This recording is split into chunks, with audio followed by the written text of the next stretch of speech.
وفتحت السماء فكانت أبوابا وسيرت الجبال فكانت سرابا إن جهنم كانت مرصادا للطاغين مآبا لابثين فيها أحقابا لا يذوقون فيها بردا ولا شرابا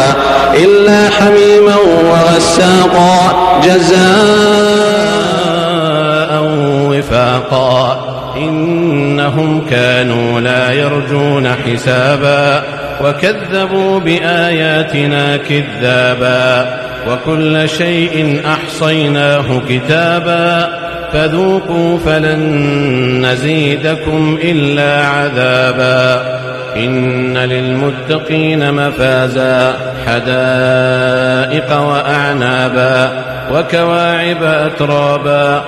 فأما من طغى وآثر الحياة الدنيا فإن الجحيم هي المأوى وأما من خاف مقام ربه ونهى النفس عن الهوى فإن الجنة هي المأوى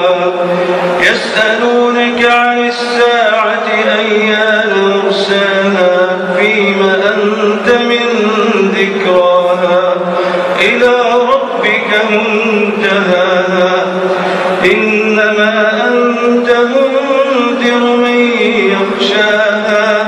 كأنهم يوم يرونها لم يلبثوا إلا عشية أو ضحاها كلوا واشربوا هنيئا بما أسلفتم في الأيام الخالية وأما من أوتي كتابه بشماله فيقول يا ليتني لم أوت كتابيه ولم أدر ما حسابيه يا ليتها كانت القاضية